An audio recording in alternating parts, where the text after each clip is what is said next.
મિત્રો, તમારું દિલથી સ્વાગત છે.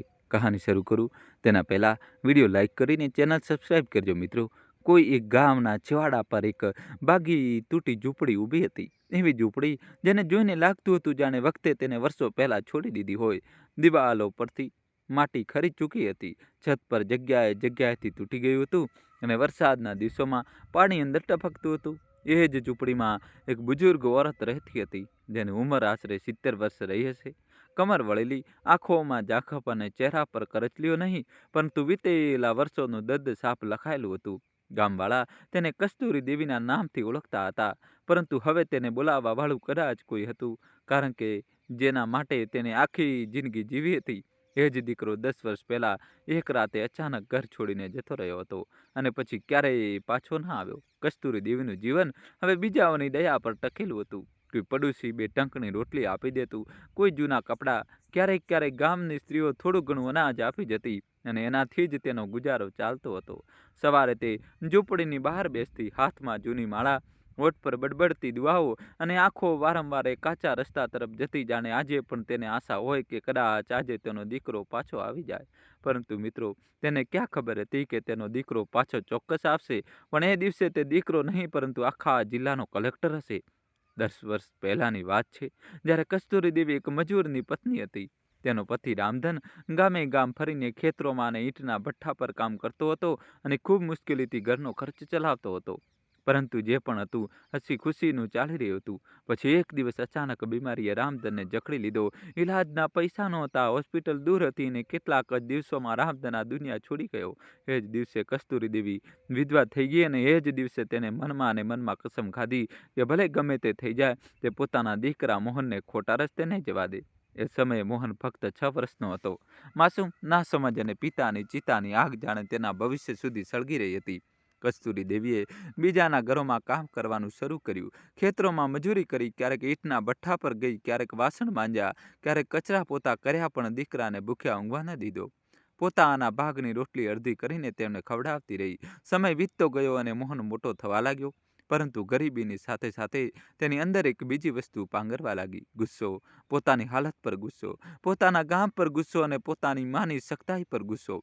કસ્તુરી દેવી સખત હતી, કારણ કે તેને ડર હતો કે આ ગામના બગડેલા છોકરાઓ સાથે મોહન પણ ન બગડી જાય. તે વઢતી હતી, સમજાવતી હતી અને ક્યારેક ક્યારેક મારી પણ લેતી હતી, પરંતુ દરેક થપ્પડ પાછળ તેનું દિલ પોતે રોતું હતું. તે જાણતી હતી કે આજે સખ્તાઈ નહીં કરે તો કાલે તેનો દીકરો બરબાદ થઈ જશે, પણ મોહન એ ઉંમરમાં આ વાત ન સમજી શક્યો.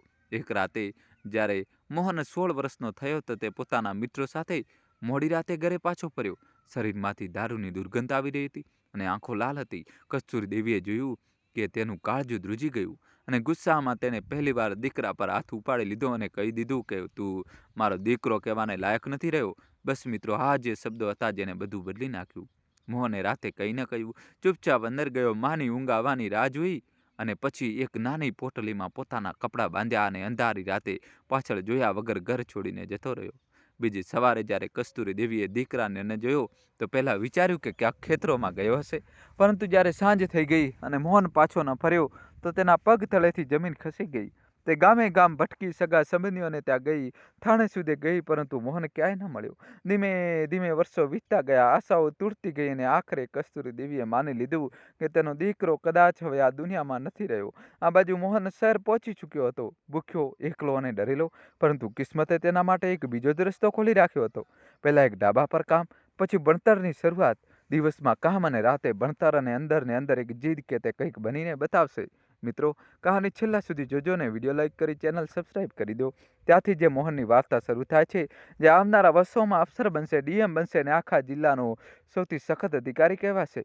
પરંતુ મિત્રો, અસલી વાર્તા તો ત્યારે શરૂ થાય છે જ્યારે એક દિવસ ફાઇલોના ઢગલા વચ્ચે બેઠેલા ડીએમ મોહનની સામે એક રિપોર્ટ આવે છે, જેમાં લખેલું હોય છે કે ગામના છેવાડા પર એક બુઝુર્ગ ઓરત ઝૂંપડીમાં ભૂખ અને બીમારીથી ઝૂમી રહી છે અને રિપોર્ટમાં નોંધાયેલું નામ હોય છે કસ્તુરી દેવી.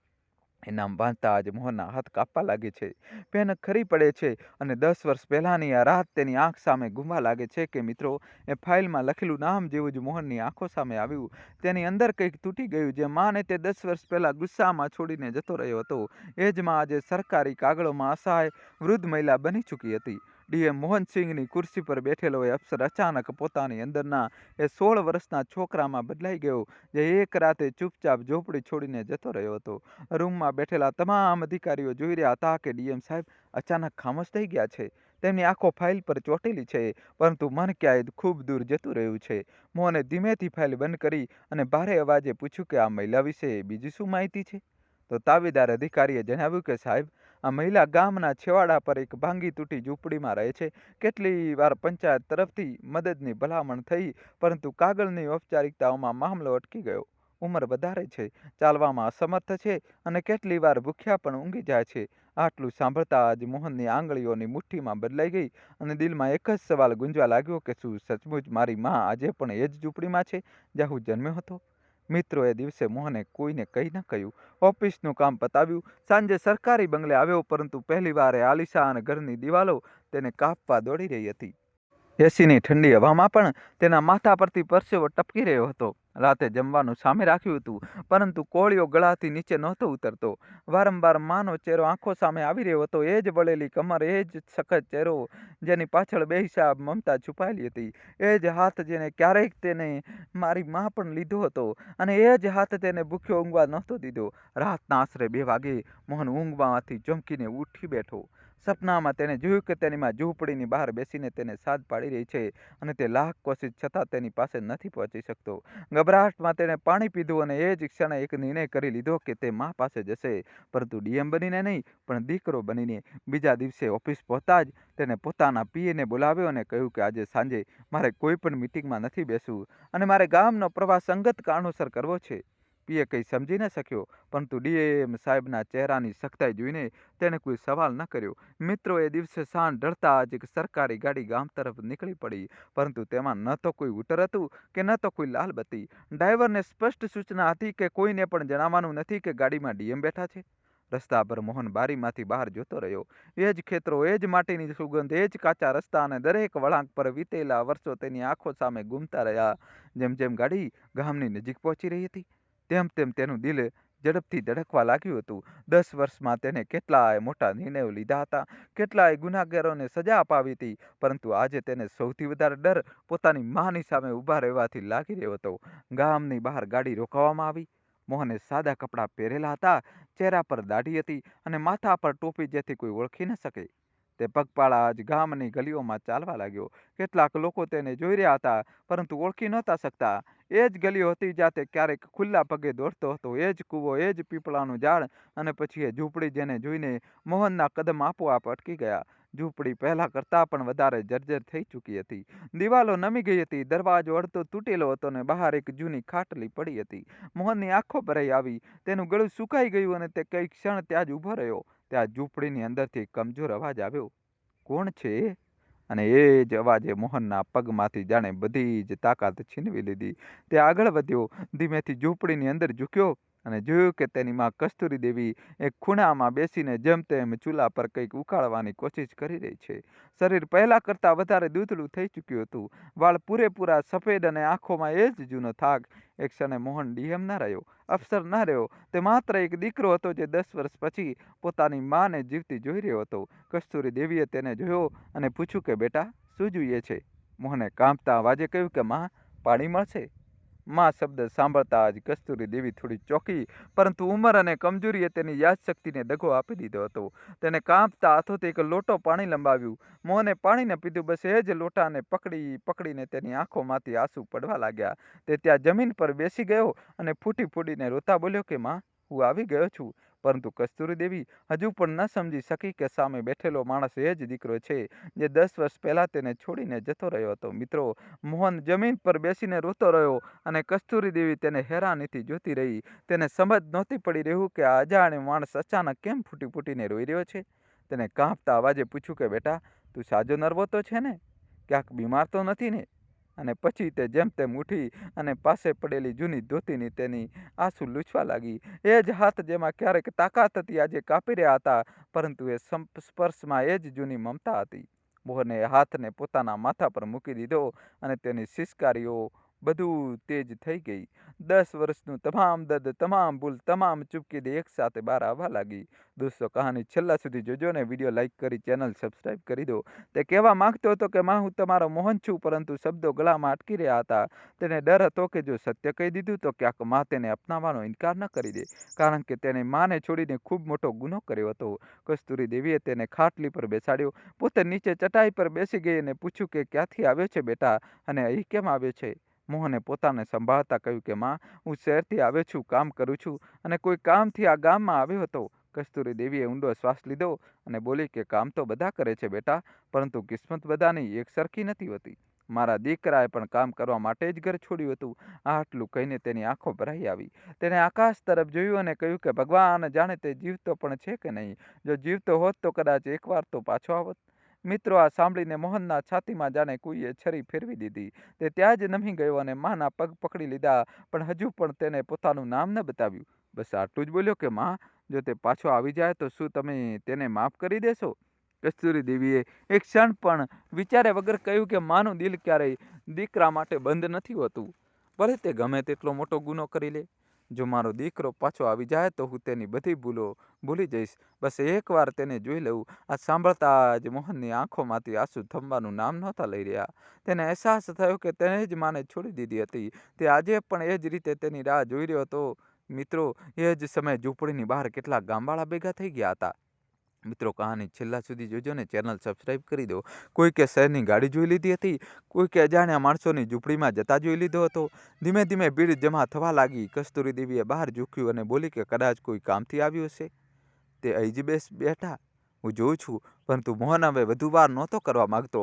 તેને પોતાને સંભાળ્યો અને કાંપતા અવાજે કહ્યું કે માં, હું જ તમારો મોહન છું. 10 વર્ષ પહેલાં જે રાતે જતો રહ્યો હતો એ જ મોહન આજે પાછો આવ્યો છે. આ સાંભળતા જ કસ્તુરી દેવી જાણે પથ્થરની થઈ ગઈ.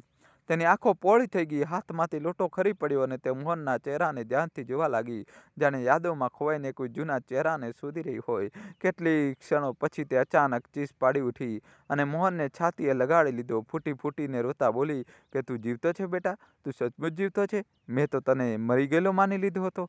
10 વર્ષ મેં દરરોજ તારી રાહ જોઈ, દર રાતે ભગવાન પાસે તને પાછો મોકલવાની ભીખ માગી. આ કહેતા કહેતા તેનો અવાજ તૂટી ગયો અને તે મોહનના ખભા પર માથું મૂકીને રોવા લાગી. મોહન પણ માને મજબૂતીથી પકડી રહ્યો હતો અને વારંવાર બસ આટલું જ કહી રહ્યો હતો કે માં, માફ કરી દેજે, મારાથી ખૂબ મોટી ભૂલ થઈ ગઈ. ગામવાળા આ દ્રશ્ય જોઈને ભાવુક થઈ ગયા.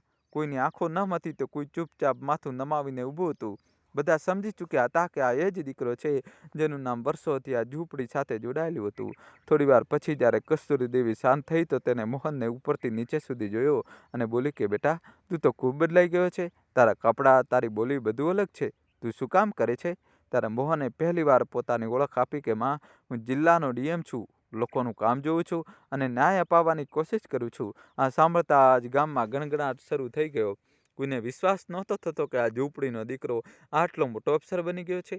કસ્તુરી દેવીએ કાંપતા હાથોથી મોહનના માથા પર હાથ મૂક્યો અને કહ્યું કે બેટા, તું જે પણ બની ગયો હોય, મારા માટે તું એ જ મોહન છે જે ક્યારેય મારા ખોળામાં ઊંઘતો હતો. પરંતુ મિત્રો, આ સચ્ચાઈ હવે ગામમાં આગની જેમ ફેલાવા લાગી હતી અને આ પછી જે થવાનું હતું તે આખા ગામની કિસ્મત બદલી નાખવાનું હતું. મિત્રો, દેવી આ વાતમાં ગામમાં ફેલાઈ કે કસ્તુરી દેવીનો દીકરો જિલ્લાનો ડીએમ કલેક્ટર છે. તેવી જ આખા ગામમાં ચહલપહલ મચી ગઈ. જે લોકો થોડીવાર પહેલા સુધી ઝૂંપડી પાસે ખામોશીથી ઊભા હતા, હવે આપસમાં વાતો કરવા લાગ્યા. કોઈને વિશ્વાસ નહોતો થતો કે બુજુર્ગો ઓરતને તેનો વર્ષોથી બે રોટલી આપીને જીવતી રાખતા આવ્યા હતા એ જનો દીકરો આજે આટલો મોટો અફસર બની ચૂક્યો છે. કસ્તુરી દેવી પોતે પણ આ સચ્ચાઈને પૂરી રીતે સ્વીકારી નહોતી શકી રહી. તે વારંવાર મોહનના ચહેરાને સ્પર્શીને જોતી, તેના માથા પર હાથ ફેરવતી અને કહેતી કે બેટા, તું સચમુચ મારો મોહન છે ને? કહેવું સપનું તો નથી જોઈ રહી ને? મોહન દરેક વખતે માનો હાથ પકડીને કહેતો કે ના માં, આ સપનું નથી, હું જ છું તમારો એ જ દીકરો જે ભૂલ કરીને જતો રહ્યો હતો અને આજે માફી માંગવા પાછો ફર્યો છે. મિત્રો, ત્યારે ગામના સરપંચ પ્રધાન અને કેટલાક બુજુર્ગ પણ ત્યાં પહોંચી ગયા. સરપંચે મોહનને ધ્યાનથી જોયો અને થોડા અચકાતા પૂછ્યું કે શું આપ જ ડીએમ સાહેબ છો? મોહને ખૂબ જ શાંતિથી માથું હલાવ્યું અને કહ્યું કે હા, પરંતુ આ ક્ષણે હું ડીએમ નથી, હું ફક્ત મારી માનો દીકરો છું. આ સાંભળીને સરપંચ અને ગામના લોકો બધું ભાવુક થઈ ગયા. કસ્તુરી દેવીએ સરપંચ તરફ જોયું અને કહ્યું કે જુઓ, દીકરો કેટલો મોટો થઈ ગયો છે. ભગવાને મારું સાંભળી લીધું, પરંતુ તેના અવાજમાં ખુશી કરતાં વધારે એક અજીબ ડર હતો. ડર એ વાતનો કે ક્યાંક તેનો દીકરો ફરીથી તેનાથી દૂર ન જતો રહે. મોહને આ ડર અનુભવી લીધો. તેને માનો હાથ પકડીને કહ્યું કે માં, હવે હું તને ક્યારેય એકલી નહીં છોડું. ગમે તે થઈ જાય, હવે તું મારી સાથે ચાલીશ. આ ઝૂંપડી તારું દર્દ છે, તારી સજા છે. હવે તારે અહીં નહીં રહેવું પડે. પરંતુ કસ્તુરી દેવીએ ધીમેથી માથું હલાવ્યું અને કહ્યું કે બેટા, આ ઝૂંપડી ફક્ત દર્દ નથી, આ જ મારી આખી જિંદગી છે.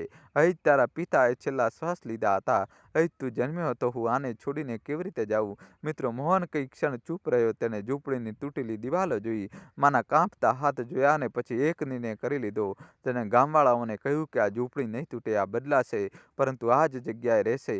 આ જ જગ્યા પર મારી માનું ઘર બનશે, એવું ઘર જેમાં તેને ક્યારેય ભૂખ્યા નહીં રહેવું પડે, ક્યારેક ઠંડી વરસાદથી ડરવું નહીં પડે. આ સાંભળતા જ ગામવાળાઓમાં સન્નાટો છવાઈ ગયો. કોઈને આશા નહોતી કે ડીએમ સાહેબ એવો નિર્ણય લેશે.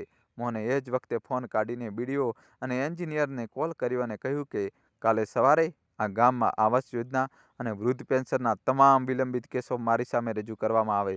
કોઈ પણ ફાઇલમાં જો બેદરકારી મળી તો જવાબદાર અફસરને છોડવામાં નહીં આવે. મિત્રો, કહાની છેલ્લા સુધી જોજો. હવે જબરજસ્ત ટ્વિસ્ટ આવશે. વિડીયો લાઇક કરીને ચેનલ સબસ્ક્રાઈબ કરી દો. ગામવાળાએ પહેલીવાર કોઈ ડીએમને આટલા ભાવુક અને આટલા સખત એકસાથે જોયા હતા. રાત થઈ ચૂકી હતી. મોહન મા સાથે એ જ ઝૂંપડીમાં રોકાયો. તેને પોતે ચૂલો સળગાવ્યો, ગામવાળા પાસેથી દૂધ અને દવા મંગાવી, માને પોતાના હાથોથી જમાડ્યું. કસ્તુરી દેવીની આંખોમાંથી સતત આંસુ વહી રહ્યા હતા. તે વારંવાર ભગવાનનું નામ લઈ રહી હતી અને કહેતી હતી કે હે પ્રભુ, જો આજ પછી મને ઉપાડી પણ લે તો કોઈ ફરિયાદ નથી. મારો દીકરો મારી આંખો સામે છે. મોહન મા પાસે બેસી રહ્યો, તેના માથાને પોતાના ખભા પર ટકાવી રાખ્યું અને પહેલીવાર તેને અહેસાસ થયો કે તમામ દોલત, તમામ તાકાત, તમામ ખુરશી માના એક આંસુ આગળ કંઈ જ નથી. મિત્રો, પરંતુ વાર્તા હજુ પૂરી નહોતી થઈ. બીજા દિવસે જે થવાનું હતું તે ફક્ત કસ્તુરી દેવીની જિંદગી નહીં, પરંતુ આખા ગામનું ચિત્ર બદલી નાખવાનું હતું.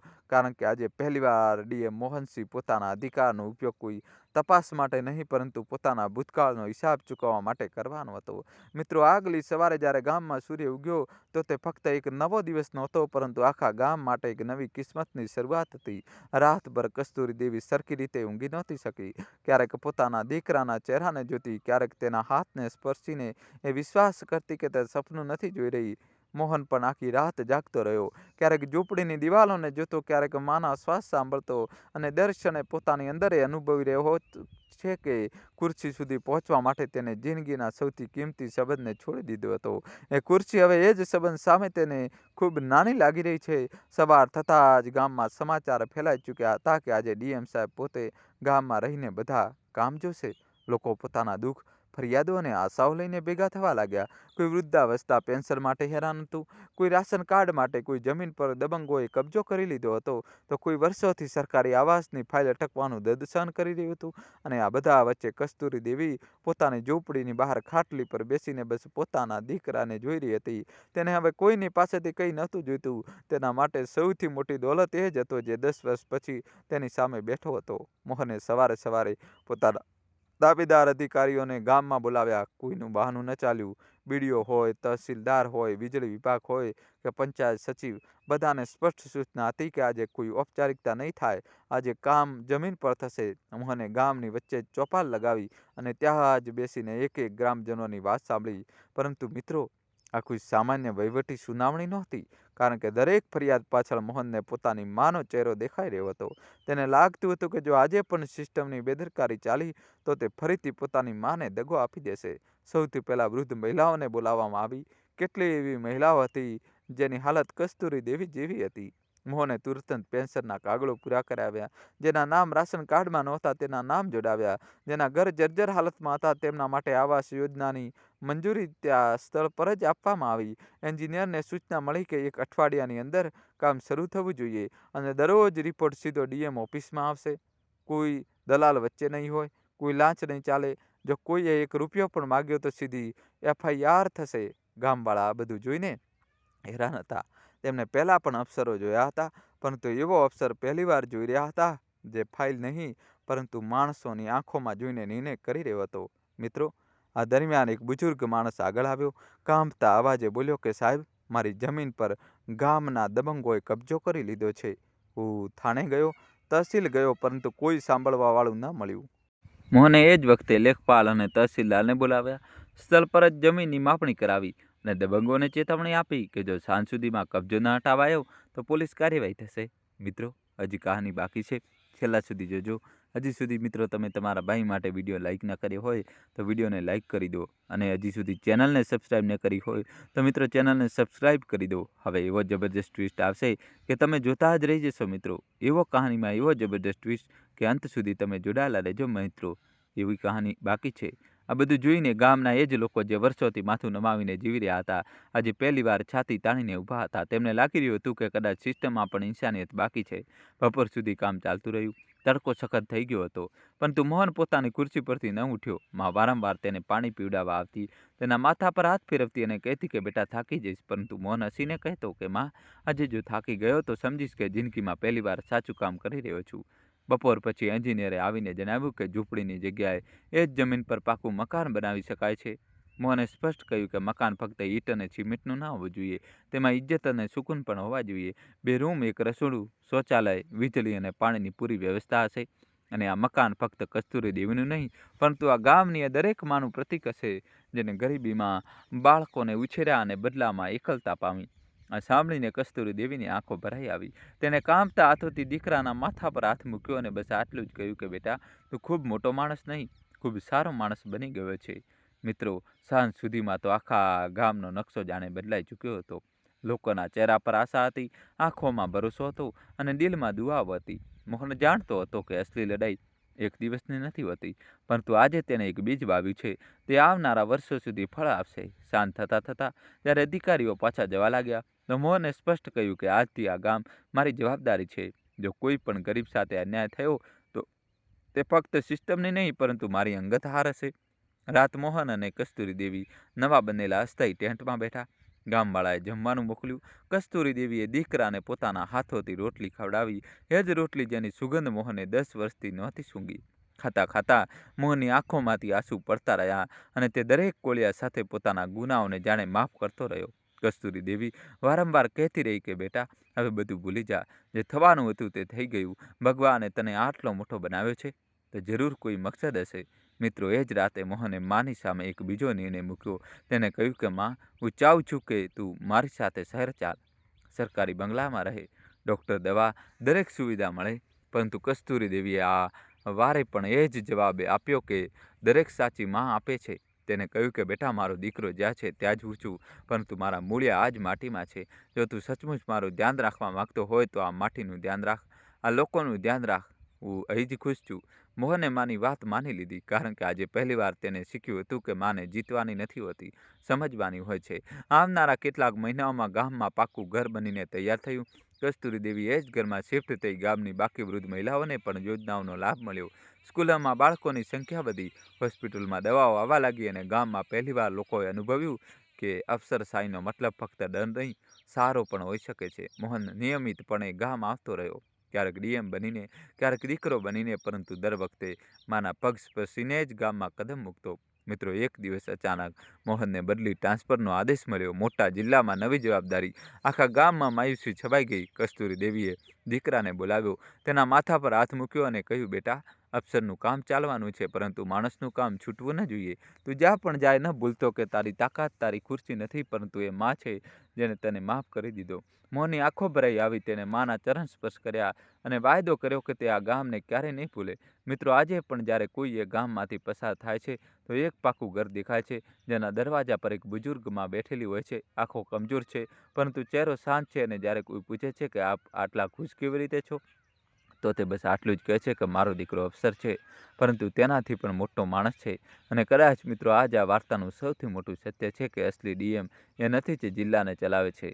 અસલી ડીએમ એ છે કે પોતાની માના દિલમાં ઇન્સાફ કરી શકે. મિત્રો, આજે આ વાર્તાના આખરી વળાંક પર આવીને જો આપણે પાછળ ફરીને આખી જિંદગીની આ યાત્રાને જોઈએ તો આ ફક્ત એક દીકરાના ડીએમ બનવાની વાર્તા નથી. આ એ માના ત્યાગ, ધીરજ અને મમતાની વાર્તા છે, જેને કોઈ પણ ફરિયાદ વગર પોતાના ભાગનું દરેક સુખ પોતાના બાળકના ભવિષ્યના નામે કરી દીધું. કસ્તુરી દેવીની ભાંગી તૂટી ઝૂંપડી આપણને યાદ અપાવે છે કે ગરીબી ફક્ત પૈસાની અછત નથી હોતી, પરંતુ એ સંજોગો હોય છે જ્યાં માણસ પોતાના સપનાઓને પણ ચૂપચાપ સહન કરતા શીખી જાય છે અને ત્યાં જ મોહનનું ડીએમ બનવું એ શીખવે છે કે જો ઈરાદા મજબૂત હોય તો સંજોગો ગમે તેવા હોય માણસ પોતાની કિસ્મત પોતે લખી શકે છે. પરંતુ મિત્રો, આ વાર્તાનો સૌથી મોટો સંદેશ હોદ્દો, તાકાત કે ખુરશી નથી. અસલી સંદેશ છે પસ્તાવો, માફી અને ઇન્સાનિયત. કારણ કે મોહન જો ડીએમ બનીને પણ પોતાની મા પાસે ન પાછો ફર્યો હોત, જો તે ઝૂંપડીમાં જઈને માના પગમાં માથું ન નમાવત, તો તેની બધી સફળતા અબૂધ અધૂરી રહી જાત. આ વાર્તા આપણને એ પણ શીખવે છે કે મા બાપનું દિલ કોઈ સરકારી ફાઇલ જેવું નથી હોતું, જ્યાં વિલંબનું કારણ બતાવીને મામલો બંધ કરી દેવામાં આવે. માનું દિલ તો એવો દરવાજો છે જે ભલે ગમે તેટલી વાર થઈ જાય, દીકરા માટે હંમેશા ખુલ્લી રહે છે. કસ્તુરી દેવીએ પોતાના દીકરાને ક્યારેય એ ન પૂછ્યું કે તું કેમ ગયો હતો, તું 10 વર્ષ કેમ ન ફર્યો. તેને ફક્ત તેને ગળે લગાવી લીધો, કારણ કે એક મા માટે દીકરાનું પાછું આવવું એ જ સૌથી મોટી જીત હોય છે. અને મોહને પણ આ સમજી લીધું કે જે ખુરશી સુધી પહોંચવા માટે તેને સંબંધોને છોડી દીધા હતા, એ જ ખુરશીને સાચા અર્થમાં ત્યારે જ સન્માન મળ્યું જ્યારે તેને પોતાના સંબંધોને ફરીથી અપનાવ્યા. મિત્રો, આ વાર્તા એ તમામ દીકરાઓ માટે એક અરીસો છે જે પોતાના સપનાઓની દોડમાં મા બાપને પાછળ છોડી દે છે, અને એ તમામ માઓ માટે એક આશા છે કે જે આજે પણ દરવાજા તરફ જુએ છે કે કદાચ આજે તેમનો દીકરો પાછો આવી જાય. યાદ રાખો, કામયાબીનો સૌથી ઊંચો માળ પણ ત્યારે નાનો લાગવા લાગે છે જ્યારે માની આંખોમાં આંસુ હોય, અને જિંદગીની સૌથી મોટી જીત એ જ હોય છે જ્યારે માના ચહેરા પર સુકૂનનું સ્માઇલ, મુસ્કાન હોય. જો આ વાર્તાએ તમારા દિલને સ્પર્શ્યું હોય તો આને ફક્ત સાંભળશો નહીં, તમારા જીવનમાં ઉતારજો. કારણ કે કદાચ ક્યાંય કોઈ કસ્તુરી દેવી આજે પણ કોઈ મોહનની રાહ જોઈ રહી છે, અને કદાચ આજે જ એ દિવસ હોય જ્યારે તમે તમારી મા પાસે પાછા ફરીને તેની આંખોના થાકને થોડો આરામ આપી શકો. મિત્રો, કહાની કેવી લાગી કોમેન્ટમાં જણાવો. આ કહાની તમારી ભાઈઓ, બહેનો, બધા મિત્રો, વોટ્સઅપ ગ્રુપ બધાને મોકલી દેશો. વિડીયો લાઇક કરી ચેનલ સબસ્ક્રાઈબ કરજો, અને કોમેન્ટમાં તમારે જય શ્રી કૃષ્ણ તો લખવું જ પડશે. જલ્દીથી લખી દો. વિડીયો લાઇક કરી ચેનલ સબસ્ક્રાઈબ કરી દો. આભાર.